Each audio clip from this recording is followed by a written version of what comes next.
প্রতিটা ক্ষেত্রে ডিপ্লোমা কারিগরি শিক্ষার্থীরা বৈষম্যের শিকার হচ্ছে। এমন কোনো বৈষম্য নাই যেই বৈষম্যের শিকার ডিপ্লোমা কারিগরি শিক্ষার্থীরা হচ্ছে না।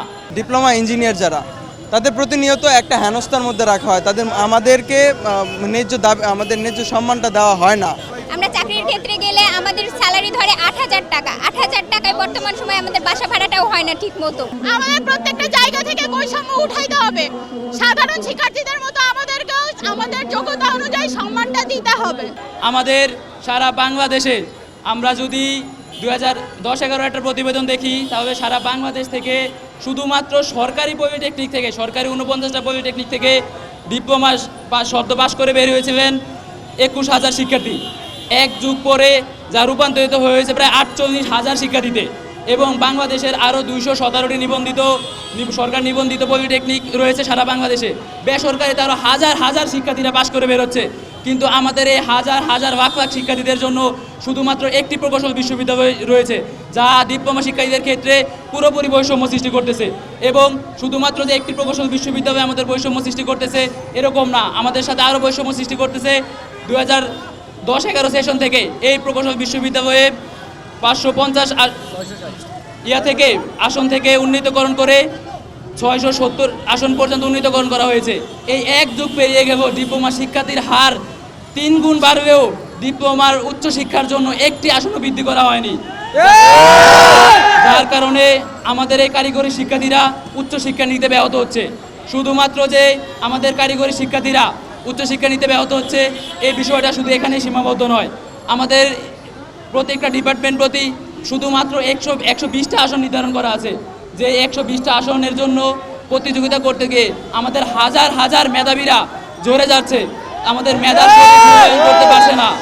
অন্যদিকে দেখা যায় জেনারেলদের জন্য আপনারা হাজার হাজার রাখছেন। প্রতিটা বিশ্ববিদ্যালয়, প্রতিটা জেলা পর্যায়ে, বিভাগ পর্যায়ে আপনারা প্রকৌশল বিশ্ববিদ্যালয় রেখেছেন। যদি জেনারেলের একজন শিক্ষার্থী প্রকৌশলী শিক্ষা নিতে চায়, তাহলে সে যদি ডুয়েট চান্স না পায়, তার রুয়েট, কুয়েট, সুয়েট বিভিন্ন জায়গায় সুযোগ থাকলেও ডিপ্লোমা শিক্ষার্থীদের জন্য শুধুমাত্র একটা প্রকৌশল বিশ্ববিদ্যালয়।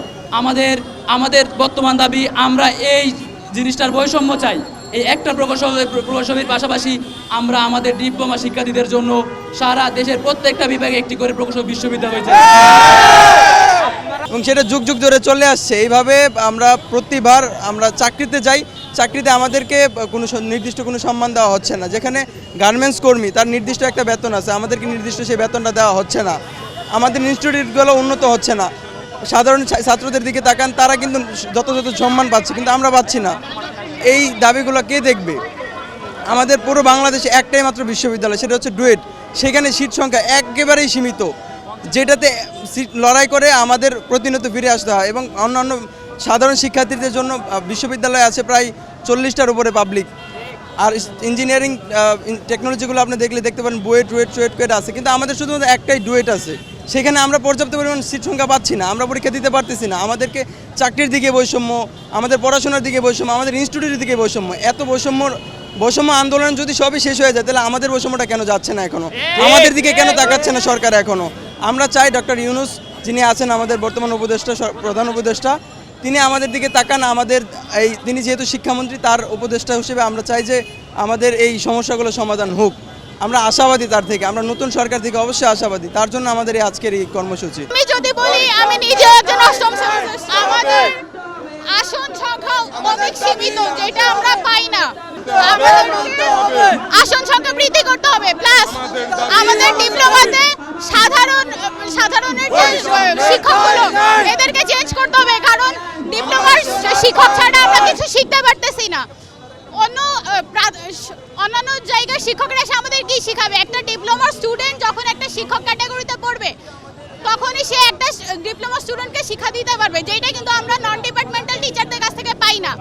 আমাদের শিক্ষক চেঞ্জ করতে হবে, প্রশিক্ষণ শিক্ষক দিতে হবে, প্লাস আমাদের ল্যাব রুমগুলো বাড়াইতে হবে। প্রত্যেকটা ল্যাবে প্রত্যেকটা সরঞ্জাম সঠিক করতে হবে, যেন শিক্ষার্থীরা সঠিকভাবে শিখতে পারে। আমরা যদি শিখতেই না পারি ঠিকঠাক মতো, আমরা কি দিব জাতিকে? আমাদের জাতিকে সঠিকটা দিতে গেলে সঠিকটা পেতে হবে, নাহলে আমরা কিছুই করতে পারবো না।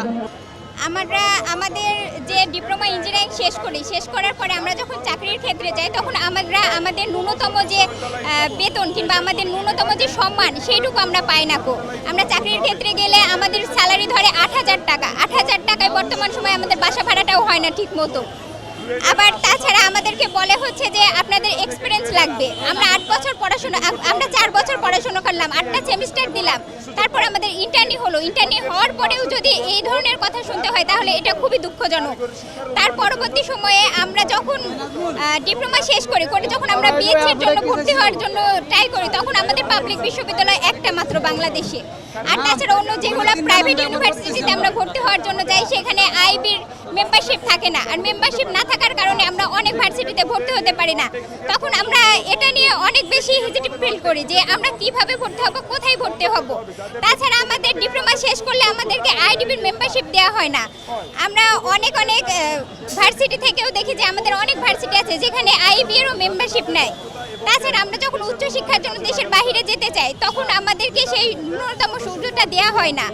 আর তাছাড়া সরকারি চাকরির ক্ষেত্রে যদি বলি, সরকারি চাকরির ক্ষেত্রে আমাদের যে পদ সীমা সেটা খুবই কম, কারণ আমাদের প্রতিটা সেক্টরে আমাদেরকে নেয় না। দেখা যায় যে নন ডিপার্টমেন্টের স্টুডেন্টগুলো আমাদের ডিপার্টমেন্টে তারা আবেদন করছে, তারা জব করতেছে। তো আমাদের যেটা ডিপার্টমেন্ট সেই ডিপার্টমেন্ট অনুযায়ী আমাদেরকে নিয়োগ করা হচ্ছে না। আমরা কম্পিউটার সায়েন্সে পড়াশোনা করছি, আমাদের চাকরির ক্ষেত্রে গেলে দেখি যে আমরা কম্পিউটার সায়েন্সের ডিপার্টমেন্টই খুঁজে পাই না কো। শুধুমাত্র 2-3টা সরকারি চাকরির ক্ষেত্রে দেখি যে না আমাদের ডিপার্টমেন্ট আছে, তাছাড়া অন্যগুলো নিয়ে আমরা অ্যাপ্লাই করতে পারি না। কিন্তু এগুলো তো আমরা চাই না।